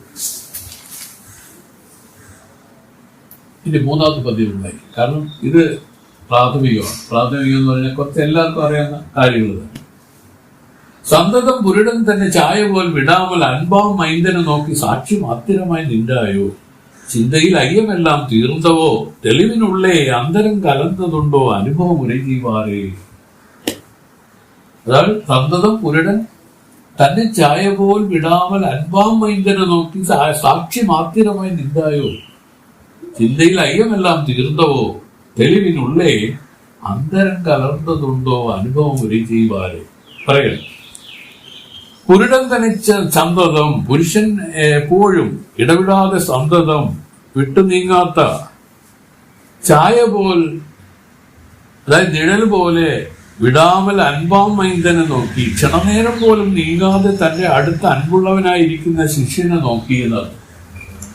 ഒരു സമയം പോലും നീങ്ങാതെ, അതാണ് ചായ പോലെ എന്ന് പറയുന്നത്. തന്റെ നിഴലിൽ ഒരിക്കലും തന്നെ ഉപേക്ഷിച്ചു പോകില്ല. അതുപോലെയാണ് ശിഷ്യൻ ഗുരുവിനെ നിൽക്കേണ്ടത്, ഗുരുവില് അടുത്ത് നിൽക്കേണ്ടത്. അങ്ങനെയുള്ള അൻപാം മൈന്ദനെ നോക്കി, അങ്ങനെ ആ സ്നേഹനിധിയായിരിക്കുന്ന ആ ശിഷ്യനെ നോക്കി ചോദിക്കുകയാണ് സ്വാമി, സാക്ഷി മാത്തിരമായി നിന്റായോ നീ? ജ്ഞാതജ്ഞാനങ്ങൾ ഒഴിഞ്ഞ് ന്യായരൂപമായി സാക്ഷി മാത്രമായി നിൽക്കുന്നവനായി മാറിക്കഴിഞ്ഞു ചോദിക്കുന്നു. ചിന്തയിൽ അയ്യമെല്ലാം, അന്ധക്കരണത്തിലുള്ള പ്രമാണഗത പ്രമേയഗതങ്ങളായ സംശയങ്ങളെല്ലാം ഒഴിഞ്ഞുവോ, തീർന്നോ? നിനക്ക് തീർന്നല്ലോ ചോദിക്കാം. തെളിവിനുള്ളേ നിന്റെ ബുദ്ധിയിൽ അന്തരം കലർന്നതുണ്ടോ, ഭേദപ്രതീതി വന്നു ചേരുന്നുണ്ടോ? ഇപ്പോൾ നിനക്ക് ഭേദപ്രതീതിയിൽ വന്ന് ചേരുന്നുണ്ടോ? അനുഭവം ഉരജീവാരം, നീ നിന്റെ അനുഭവത്തെ പറഞ്ഞു തരിക. മനസ്സിലായോ? പറയുക. ഇതിനർത്ഥം മനസ്സിലായോ? അതായത് ഗുരു തന്റെ ചായ പോലെ തന്നെ പിന്തുടരുന്ന ശിഷ്യനെ നോക്കി ഗുരുക്കന്മാരും ഇത് ശ്രദ്ധിക്കുന്നുണ്ട്. ഇവൻ എങ്ങനെയെന്നോ അവർ നോക്കി പഠിക്കും. വെറുതെ അല്ലത്. അങ്ങനെ അവർക്ക് അങ്ങനെ തോന്നി വരവേ അവർ വിളിച്ചിട്ട് ചോദിക്കും, മോനെ ഈ സാക്ഷി മാത്രമായിട്ട് നിൽക്കാൻ ഞാൻ പറഞ്ഞു തന്നത് നിനക്ക് സാധിക്കുന്നുണ്ടോ? പറഞ്ഞില്ലേ, എല്ലാം കേവലം ആ ത്രിപുടിക്ക് സാക്ഷിയായിട്ടിരിക്കുന്നു. ത്രിപുടിയാണ് ഈ പറയുന്ന ആ ജീവനും അതിന്റെ അറിവും അതിന്റെ ഇതെല്ലാം കൂടി ചേർന്ന് ത്രിപുടി രൂപമായിട്ട് ഇതിന്റെ മുമ്പിൽ ഇങ്ങനെ ഒരു നാടകം നടക്കുന്നതിന് കാണുന്നവനായിട്ട് നിനക്ക് ഇരിക്കാൻ ഇതുവരെ സാധിച്ചു. ജ്ഞാനജ്ഞേയം ഇതിന് ത്രിപുടി ഉള്ളു. ജ്ഞാതം എന്ന് പറഞ്ഞാൽ ജീവനെയാണ്, അതായത് ഈ പ്രമാതാവ്, പ്രമാണം, പ്രമേയം. ഈ രൂപത്തിൽ നിനക്ക് സാധിച്ചെങ്കിൽ അത് പറയാനാണ്. കാരണം നമുക്കിപ്പോ എന്താണ്, പിന്നെ ജീവഭാവം എന്ന് പറയുന്നത് വേറൊന്നുമല്ല. ആ സാക്ഷി ഇങ്ങനെയൊക്കെ ആണെങ്കിലും അതിന് പ്രാധാന്യമില്ലാതെ കേവലം ആ ജീവനായിട്ട് വ്യവഹരിക്കുന്ന ഒരു സ്വഭാവം, ഇതിനെയാണ് സാക്ഷി, പിന്നെ അജ്ഞാനം എന്ന് പറയുന്നത്. കാണുന്നവൻ കണ്ട അറിവ് സാക്ഷി. ഈ രൂപത്തിൽ ഇതില് ഒരു പ്രദർശനം നടക്കുകയാണ്. അതിനെ അറിയുന്നവനായി നിനക്ക് നിൽക്കാൻ സാധിച്ചിട്ടുണ്ടോ? ഇതുവരെ നിൽക്കാൻ സാധിച്ചിട്ടുണ്ടോ? സ്വാമി ചോദിക്കുക. കാര്യം ഈ ശിഷ്യൻ മുൻപ് അനുഭവം വന്നിട്ടുണ്ട്. അദ്ദേഹത്തിന് ആ അനുഭവത്തില് എങ്ങനെ മനസ്സിലാ, അപരോക്ഷ ജ്ഞാനം വന്ന ആളാണ് ഈ ശിഷ്യൻ. അവരോട് തന്നെയാണ് ചോദിക്കുന്നത്, നിനക്ക് സ്ഥിരമായിട്ട് ഈ സാക്ഷി രൂപമായിട്ട് നിൽക്കാൻ നിനക്ക് സാധിക്കുന്നുണ്ടോ എന്ന് പറഞ്ഞാൽ നിർഗൽപ സമാധിയിൽ തന്നെ ഇരിക്കാൻ നിനക്ക് പറ്റുന്നുണ്ടോ എന്നാണ്. നിർഗൽപ സമാധിയിൽ സാക്ഷിയായിട്ടിരിക്കുക. ഇതൊന്നും ഇല്ലാതെ പോയിട്ടില്ല. താനുമായിട്ട് ഇതിനൊരു ബന്ധമില്ല. താൻ വെറും കാഴ്ചക്കാരനായിട്ടാണ്. തന്റെ മുമ്പിൽ ഇതെല്ലാം ഒരു നാടകം പോലെ നടക്കുന്നത് മാത്രമേ ഉള്ളൂ. ഈ ഒരു അനുഭവം നിനക്ക് വന്നിട്ടുണ്ടോ എന്നാണ് ചോദ്യം.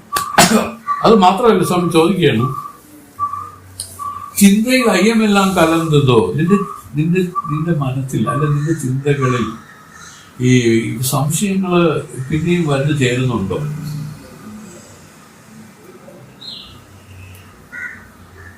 അതായത് പ്രമാണഗത പ്രമേയഗത സംശയം, പ്രമാണഗതമായിട്ടും കണ്ണ് ഇന്ദ്രിയ ദ്വാരായും പ്രമാണഗതവും പ്രമേയഗതവും ആയിട്ടുള്ള സംശയങ്ങൾ നിനക്ക് ഇനിയും വന്ന് ചേരുന്നുണ്ടോ? അതാണല്ലോ ഈ സംശയമാണല്ലോ സാക്ഷിരൂപമായിട്ട് നിൽക്കുന്നതിന് തടസ്സം. ഈ തടസ്സത്തെ നിരാകരിച്ച് നിൽക്കാൻ നിനക്ക് ഇപ്പോഴും സാധിച്ചിട്ടുണ്ടോ എന്ന് ചോദിച്ചു. ബുദ്ധിയിൽ അന്തരം കലർന്നതുണ്ടോ? അതായത് അന്തരമില്ല ഭേദം ഇപ്പോഴും നിനക്ക് തോന്നുന്നുണ്ട്.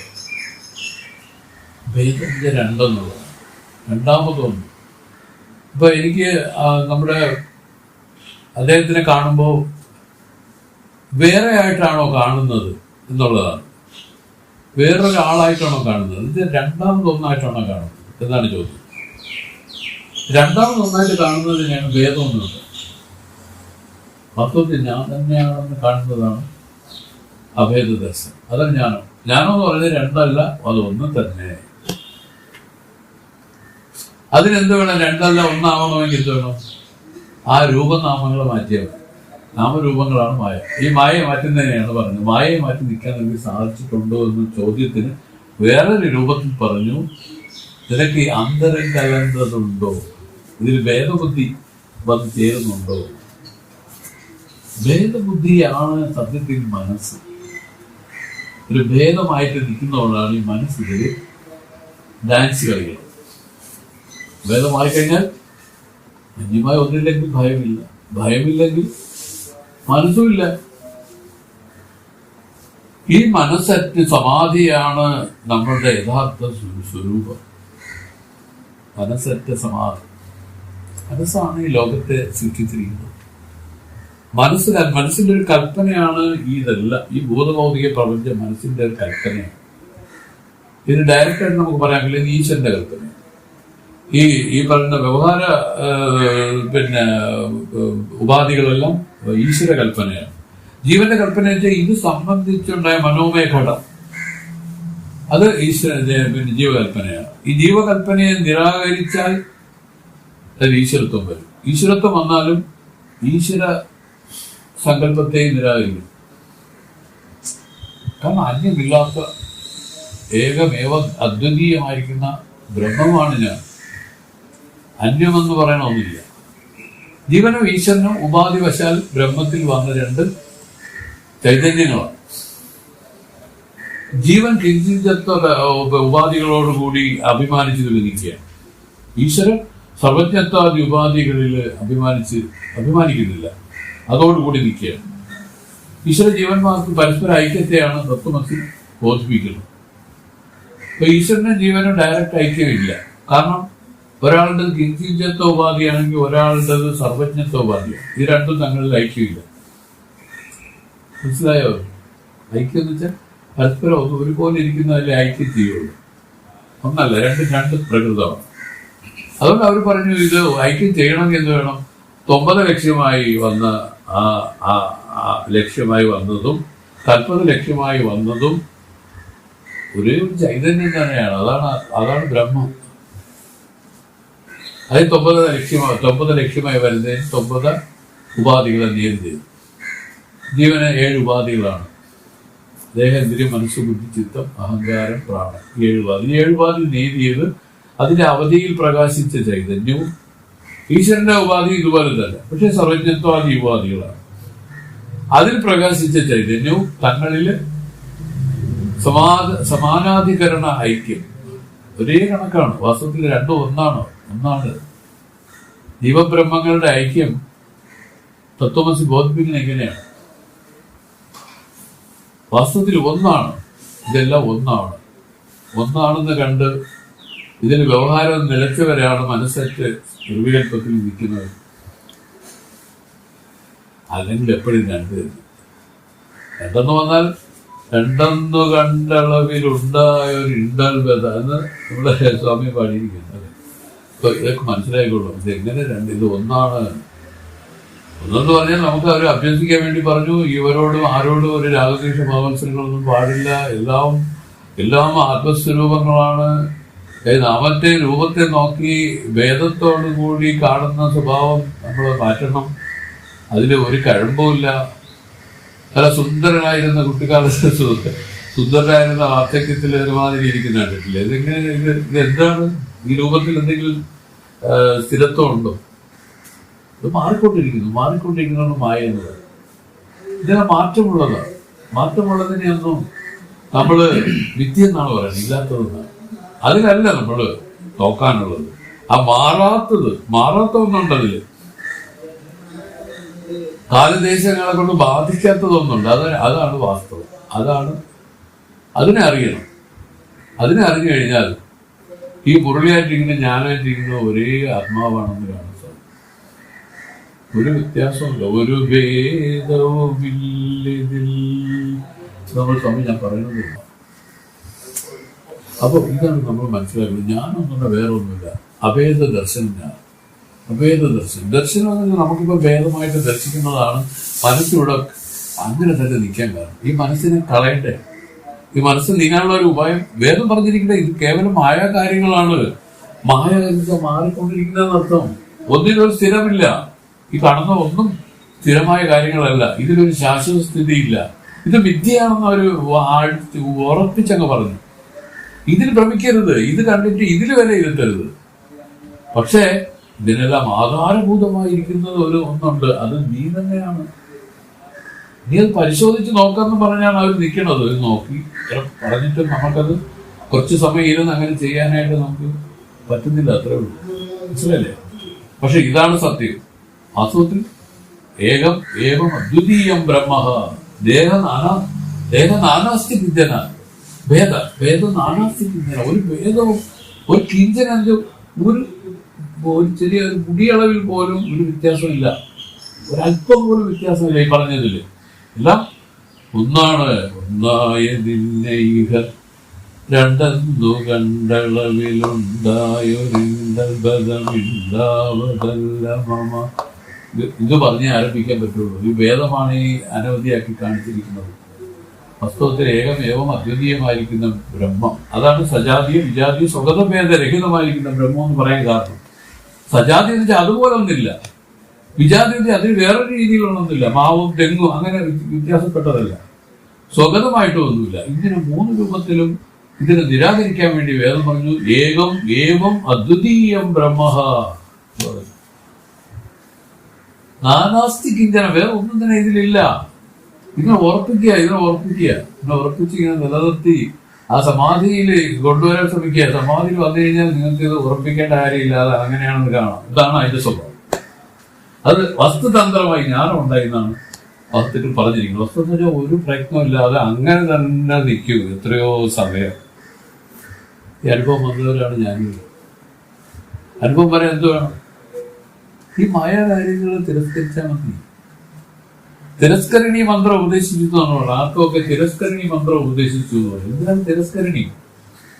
ഈ മായ ഇത് എത്രത്തോളം സത്യബുദ്ധിയിൽ ഇതിനെ എടുക്കുന്നു അത്രത്തോളം നമ്മൾ വസ്തുവിൽ നിന്ന് വിദൂരമായിരിക്കും. അതൊന്നു ഇതിനോട് അടുക്കണം വെച്ചാൽ ഇതിനെ നിരാകരിച്ച് ഇതിനെ തിരസ്കരിച്ച് നമ്മൾ പതുക്കെ വരുമ്പോൾ നമ്മൾ വസ്തുവിനോട് അടുത്തു. വാസ്തവത്തിൽ അടുത്തു എന്ന് പറഞ്ഞ ആളും പോയി വസ്തുമയമായിട്ട് അങ്ങ് ഇരിക്കുന്ന നില തന്നെ ഈ ദുർവിപ്രസമാണ്. വസ്തു നിലയാണ്, ഒന്നും പറയാനില്ല, മനസ്സില്ല. വെളിപ്പെട്ട് വരുന്നതും അത് എങ്ങനെ പറയുന്നു? അവിടെ കണ്ട കാര്യം പ്രതിവിജ്ഞാരൂപമായിട്ട് പ്രകാശിക്കൂ.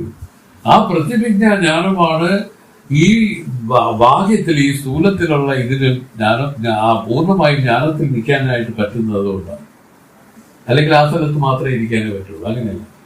തിരിച്ചു വരുമ്പോൾ അവർക്കുണ്ടാകുന്ന പ്രതിവിജ്ഞ സകല കർമ്മങ്ങളെയും നീച്ചു കളയുന്ന ശക്തിയുള്ള ഒരു ഇതാണെന്നാണ്. ഞാൻ അഗ്നിയായിട്ടാണ് ഇത് പറയുന്നത്. ഒന്നിനും കർമ്മം എന്ന് പറഞ്ഞാൽ മനസ്സിൽ ചലിപ്പിക്കുന്ന ഫാക്ടേഴ്സ് ഒന്നുമില്ല. മനസ്സെപ്പോഴും ആ നിർവികൽപ്പ സമാധിയിൽ നിന്നും അഴിയാതെ തന്നെ നിൽക്കും. ഒരു ഇന്ദ്രിയ നിഗ്രഹമോ എന്തെല്ലാം പറഞ്ഞൊക്കെ നിൽക്കുന്നത് ഇതെല്ലാം നമ്മുടെ ശരിയായ നേച്ചറാണ്. ആദ്യം ശമം, സമാധാനം ഇതെല്ലാം നമ്മളെ പരിശീലിക്കാൻ പറഞ്ഞതാണ്. പക്ഷെ ഇതാണ് നമ്മുടെ നേച്ചർ. കാതുണ്ട്, കേൾക്കുന്നില്ല. കണ്ണുണ്ട്, കാണുന്നില്ല. ഒന്നും അതിന്റെ ഫംഗ്ഷനില്ല. കാരണം എന്താണ്? അകത്തോട്ട് പോയി ഉൾവലിച്ചു. ഇതെല്ലാം അന്തർമുഖപ്പെട്ടു പോയി. ആ വെളിയിലേക്കുള്ളത് കംപ്ലീറ്റ് പോയി, അന്തർമുഖമായി. അപ്പം അയാളുടെ തന്നെ ഇല്ല നിർവികൽപ്പ സമാധി ഇതിൽ വന്നു ചേരും. ഇതൊന്നും അനുഭവിക്കാനായിട്ട് ജീവിതം ഉപയോഗിക്കാത്തതെല്ലാം ഗൂഢാത്മാക്കളാണ്. വേദം പറഞ്ഞിരിക്കുന്നത് ഇതിനെയാണ് നിസാരവൽക്കരിച്ചിട്ട് ഈ വെറുതെ തുച്ഛമായ ഈ ഭൗതിക ഐശ്വര്യങ്ങൾക്ക് വേണ്ടി മാത്രം ജീവിതം നൽകുന്നു. അവരെ മൂഢന്മാരെന്ന് ശങ്കരഭഗവത്പാദർ പറഞ്ഞു, ഗോവിന്ദം ഭജ മൂഢമതേ. പച്ചയ്ക്ക് മൂഢന്മാരെന്ന് പറഞ്ഞു ഇരിക്കണം. അപ്പൊ ഇതാണ് ഇപ്പൊ നമ്മൾ മനസ്സിലാക്കാനുള്ളത്. ഇത് ശാസ്ത്രം കേൾക്കുന്നതോടൊപ്പം നമ്മുടെ ജീവിതത്തെ പരിവർത്തനപ്പെടുത്താം. പെടുത്തി വരുമ്പോൾ സ്വാഭാവികമായിട്ട് ഇതിൽ ആ നിർവികൽപ്പ സമാധി വന്നാലേ പറ്റുള്ളൂ. ഈ സമാധിയാണ് നമുക്ക് തന്റെ യഥാർത്ഥ സ്വരൂപത്തെ അറിയിക്കുന്നത്. അതുവരെയ്ക്കും പരോക്ഷമായിട്ട് അങ്ങനെയൊക്കെയാണ് ഇങ്ങനെയൊക്കെയാണെന്ന് വിചാരിക്കാനേ പറ്റുള്ളൂ. അങ്ങനെയല്ല, അപരോക്ഷമായിട്ട് അറിയിക്കുന്നു. അപ്പൊ സന്തതം പുരുടൻ തന്നെ ചായ പോൽ വിടാമൽ അൻപാം മൈന്ദനെ നോക്കി സാക്ഷി മാത്രമായി നിന്റായോ, നീ സാക്ഷിയായിട്ടിരിക്കാൻ നിനക്കൊരു സാധിച്ചോ എന്നാണ് ചോദ്യം. അതുപോലെ തന്നെ ചോദിക്കുന്നു, ചിന്തയിൽ അയ്യമെല്ലാം തീർന്നവോ, നിന്റെ നിന്റെ ചിന്തയിലുള്ള ആ ഭേദബുദ്ധിയെ നിനക്ക് നിരാകരിക്കാൻ സാധിച്ചോ? നീ ഇപ്പോഴും രണ്ടായിട്ടാണോ കാണുന്നത്, അതോ നീ ഒന്നായിട്ട് തന്നെ കാണാൻ നിനക്ക് സാധിച്ചോ? പണ്ടേ കണക്ക് വരുവാൻ നിൻ കൃപാവലികൾ ഉണ്ടാകെ എങ്കലിക നാരായണായെന്നോ. പണ്ടെങ്ങനെ ഇരുന്നു? കേവലം ആത്മസ്വരൂപമായിട്ടിരുന്നാണ്. എന്തോ ഇങ്ങനെ വന്ന് നിൽക്കുകയാണ് എല്ലാവരുമേ. ഇത് എന്താണെന്ന് പറഞ്ഞ് അജ്ഞാനം എന്നൊരു വാക്കാണ് ഉപയോഗിച്ചത്. പക്ഷെ ഇതെന്താണെന്ന് ഇന്നുവരെ നിർവചിക്കാൻ ആർക്കും സാധിച്ചിട്ടില്ല. പിന്നെ ഒരു അവസരത്തിൽ പറഞ്ഞ അജ്ഞാനം എന്നുള്ളത് ഉണ്ടായിട്ടില്ല. ഇതിനെല്ലാം പറഞ്ഞ് നിൽക്കുകയാണ് ശ്രീനി. ഈ സ്ഥലം ചിന്തിക്കാനുള്ള സ്ഥലമാണ്, വല്ലാത്ത സ്ഥലമാണിത്. സ്വല്പം ഒന്നും ചിന്തിക്കുന്നവരെല്ലാം ആനന്ദത്തിൽ കുളിക്കാൻ തുടങ്ങും. വിഭൂതി വന്ന് പറയും. ഇതാണ് ഇതിനകത്തുള്ള രണ്ടാമത്തെ സംഭവം. ഗുരുക്കന്മാരുടെ അനുഗ്രഹമാണത്. ഇതിലേക്ക് ശ്രദ്ധ വരുന്നവർക്ക് ആ ഒരു പ്രത്യേകമായി അനുഗ്രഹിക്കും. തലയിൽ കൈവച്ചിട്ട് അനുഗ്രഹിക്കും. അങ്ങനെയൊക്കെയാണ് ഇതിന്റെ കാര്യം. അപ്പൊ നമ്മുടെ ആ ഭേദബുദ്ധി നീക്കുക എന്നുള്ളത് ഇതിൽ മനസ്സിലായല്ലോ. ചിന്തയിൽ അയ്യമെല്ലാം തീർത്തവോ, അതിന് പരിപൂർണമായും ആ ചിന്തയിൽ നിനക്ക് ആ ഭേദബുദ്ധിയെ നിരാകരിക്കാൻ നിനക്ക് സാധിച്ചോ? തെളിവിനുള്ള അങ്ങനെ തെളിഞ്ഞിരിക്കുന്ന ഇതില് അറിവില് അന്തരം കലർന്നതുണ്ടോ? വീണ്ടും ആ അന്തരൊക്കെ ഭേദപ്രതീതി പിന്നെയും വന്നു ചേരുന്നുണ്ടോ? ഈ ചോദ്യമാണ് ഗുരു ചോദിക്കുന്നത്. പരാപരമാ அப்பொருளை வயங்க கண்டார் பெருமன கட்டറുமை അമരും കർമ്മമറും. അമരും എന്നുള്ളതായിരിക്കും അമറും. കർമ്മമറും അത് അമർന്നു പോകും. കർമ്മമറും. കർമ്മം എന്ന് വെച്ചാൽ പ്രവൃത്തി. കർമ്മം എന്ന് വെച്ചാൽ മനസ്സിന്റെ ഇളക്കത്തിനെയാണ് കർമ്മം എന്ന് പറയുന്നത്. മനസ്സ് ചലിക്കുന്നത് തന്നെ കർമ്മം. ഒരു വാക്ക് പറഞ്ഞോ, ഒരു നോട്ടം പറഞ്ഞോ, ഒരു ഇത് പറഞ്ഞുകൊണ്ട് മനസ്സ് ചലിക്കുകയാണെങ്കിലാണ് കർമ്മമുള്ളത്, അല്ലെങ്കിൽ ഇല്ല. ഇവർ പറഞ്ഞ ഭാവഗ്രാഹീജനാണ്. ഭാവമാണ്. ആ ഭാവമാണ് ഇതിന്റെ പ്രധാനം, വാക്കല്ല. വാക്കിനും അതീതമായിട്ട് അഭാവം ഇതിലെങ്ങനെയാണെന്നുള്ളതാണ്. നമ്മൾ പറയും കൊച്ചുകുട്ടികളോടാ നിന്റെ കുന്നുകളെവിടാ, എടാ നീ ഇനി അങ്ങനെ ചെയ്താൽ നിന്നെ കൊല്ലുവിടാ ഞാനെന്നൊക്കെ പറഞ്ഞ് നിൽക്കുന്ന അച്ഛനുണ്ട്. വാസ്തവമാണ്. അയാളെ ഉള്ളിൽ കൊല്ലുമെന്ന് പറഞ്ഞതല്ലാതെ എന്തെങ്കിലും ഒരു വാസ്തവം ഉണ്ടായില്ല. ഇതുപോലെയാണ്. കാരണം അതിന് ഭാവത്തെയാണ് ഈശ്വരന് നോക്കുന്നത്, അതിന് വാക്കിനല്ല. നമ്മുടെ ഭാവത്തെയാണ് ഗ്രഹിക്കേണ്ടത്. അങ്ങനെ ഗ്രഹിക്കുമ്പോഴാണ് വലിയൊരു മഹത്വങ്ങളൊക്കെ എന്തെല്ലാം പറഞ്ഞിരിക്കും. ആഴ്ച കൊല്ലോടാന്നൊക്കെ പറഞ്ഞ് എത്രയോ പേരോടൊക്കെ പറഞ്ഞിരിക്കുന്നത്. അത് ചെയ്യൂ, ശ്രീജയുടെ പോലെ ചെയ്യൂ. അത് വാക്കുകൊണ്ട് പറഞ്ഞു. അങ്ങനെയെങ്കിലും പറഞ്ഞ് ഇവരൊന്ന് തിരുത്താൻ നോക്കുകയാണേ. മൊത്തത്തിലൊരു തിരുത്തലാണല്ലോ എല്ലാത്തിൻ്റെയും ഉദ്ദേശം. നാലാമത്തെ പദ്യങ്ങളാണ്, അത് വായിച്ചു നിർത്താം കേട്ടോ. എന ഉரை തരുളും ആശാൻ ഇരുപദം വണങ്കി നിന്റായി ശനരവൻ കാട്ടിൽ മോകത്തമത്തഴും ഭേദപ്പേകൾ ഉനതരുൾ ഉദയവേർപ്പിൽ ഉപദേശ അരുക്കൻ ക്ലോഞ്ചി മനവിഴി തെരിയ ജ്ഞാനവാൻ കതിർ പരന്താലുണ്ടോ. നല്ല രസമുള്ള പദ്ധതിയാണ്. ഇതിൽ തന്നെ അർത്ഥം അറിയാവുന്നവർക്ക് നിസ്സാരമാണ്. എന ഉരത്തരുളും ആശാൻ ഇരുപദം വണങ്ങി എന്തായി ജനനവൻ കാട്ടിൽ മോഹത്തമത്തെഴും ഭേദപ്പെയ്കൾ ഉനതരുൾ ഉദയവേർപ്പിൽ ഉപദേശ അരുക്കൺ തോന്റി മനവിഴി തെരിയ ജ്ഞാനവാൻ കതിർ പരന്താലുണ്ടോ എന ഉരത്തരുളും ആശ എന്ന് പറഞ്ഞാൽ എന്ന് കേട്ടരുളിയ ഗുരുവിന്റെ ഇരുപദം വണങ്ങി ഉഭയപാദങ്ങളെയും വണങ്ങി എന്തായി എന്റെ പിതാവേ ജനനവൻ തമത്ത് അജ്ഞാനമായ ഇരുളിൽ 7 ഭേദപ്പേയ്കൾ ഉണ്ടായ ഭേദപ്രതിനിധികളാകുന്ന പിശാചുക്കളെ ഉടതരുൾ ഉദയവേർപ്പിൽ അവിടുത്തെ കൃപാകടാക്ഷമായ ഉദയഗിരിയിൽ നിന്നും ഉപദേശ അരുക്കൺ തോന്റി ബ്രഹ്മോപദേശമായ സൂര്യോദയമായി മലവിഴി തെരിയ ഉൾക്കൺ വിളങ്ങി ജ്ഞാനവാൻ കതിർ പരന്താൽ ജ്ഞാനവാനായ മഹത്വമുള്ള കിരണങ്ങളെ പരത്തിയാൽ ഉണ്ടോ അതിനു മുൻപിൽ ഇതിന് നിൽക്കാൻ കഴിയുമോ? ഇല്ലാതെ ഒഴിഞ്ഞു പോകുന്നത് കുറച്ചുകൂടെ ജനനം 84 ലക്ഷം യോനിഭേദങ്ങളായും കടക്കാൻ നിവൃത്തിയില്ലാതെയും ഇരിക്കുന്നതിനാൽ അതിനെ വൻകാടെന്നും പൊരുളുകളെയും കണ്ണിനെയും മറയ്ക്കുന്ന ഇരുൾ പോലെ അധിഷ്ഠാന ആരോപങ്ങളെ ഭേദത്തിനെയും അറിവിനെയും മറച്ചിരിക്കുന്നതിനാൽ അജ്ഞാനത്തെ തമസ്സെന്നും വാസ്തവത്തിൽ ഇല്ലാതിരുന്നിട്ടും ഇരുളിൽ സംശയം തന്ന് ഇരുളൊഴിവിൽ അത് ഒഴിഞ്ഞു പോകുന്ന പിശാചുക്കളുടെ തോന്നൽ പോലെ വാസ്തവത്തിൽ ഇല്ലാതിരുന്നു അജ്ഞാനത്താൽ ഉള്ളതുപോലെ തോന്നി അളവില്ലാത്ത അനർത്ഥങ്ങളെ തന്ന് അജ്ഞാനനാശത്തിൽ അവകൾ ഒഴിഞ്ഞു പോകുന്നതിനാൽ വേദപ്രതീതികളെ പേയ്കൾ എന്ന പിശാച് പേയ്കൾ എന്നും അളന്ന് നിശ്ചയിക്കാൻ നിവൃത്തിയില്ലാത്തതിനാലും ബ്രഹ്മോപദേശം ഉണ്ടാകുന്നതിൽ ഹേതുവാകുന്നതിനാലും ഗുരുപദേശത്തിന് ഉദയവേർപ്പെന്നും പറഞ്ഞിരിക്കുന്നു.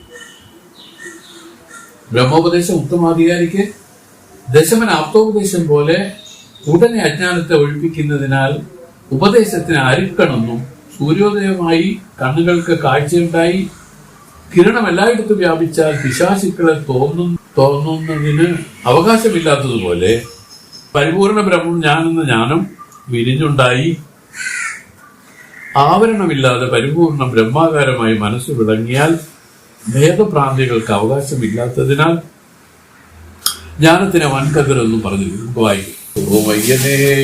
നിന്റെ അനന്ത ജന്മങ്ങളാണ്ടമയ്യനെ മുക്തി നൽകും ഉദവിക്കോറുദവി ആയേ ചെയ്യുമാറും കാണേ തിരുവഴി പോറ്റി പോകും.